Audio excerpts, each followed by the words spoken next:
I think VCE Math is targeted to a very broad audience.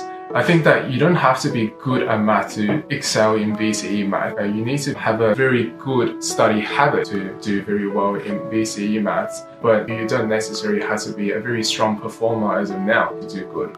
A very common misconception about math is that you have to be a very logical person. I don't think that is the case. It's that you really need to develop a really good study habit for studying maths. Studying math is different to, for example, studying VCE physics or chemistry. You need to learn from your mistakes and you have to be aiming for perfection at every question. And so if you are a particularly meticulous person, I think that VCE Math will suit you very well. And picking VCE Math is also, in some courses, a prerequisite. And so, for example, a lot of the courses in universities will require math methods, for example, biomedicine as well as medicine. Yeah, like I said, studying math is very, very important. So it comes down to trying your best with every single question. And many students, they focus too much on the final result, the final answer.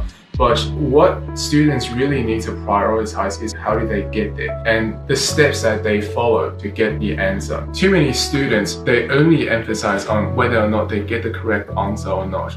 But studying math, what it really comes down to is having the correct logic to approach a certain question type. And then you can write down the correct methods and then get a correct answer. IELTS teaching is very, very unique. So what we emphasize on is a high efficiency learning method. In year 12, right, everyone is busy.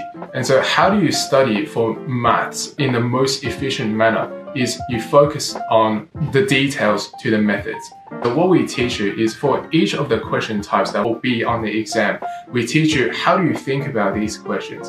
What are the quickest ways to do that question and logically help you to understand the question better. And at the end, right, it's not the answer that is important because once you see that question, you'll never see it again. It's not going to happen on the exam. And so what we really focus on is for you to understand how to do each question type, the logic behind it, so that you can have the correct approach. The CAS program is really designed to enable students do exam 2 a lot faster. So what I find personally, I was enrolled in the CAS program as well. And especially in the multiple choice section, some questions might take you 3 minutes. With the CAS program that we offer, you can now do it in under 1 minute. And that's how quick and efficient you can be with some of the programs that the CAS course gives you. Nice! Anything else? Come to IELTS.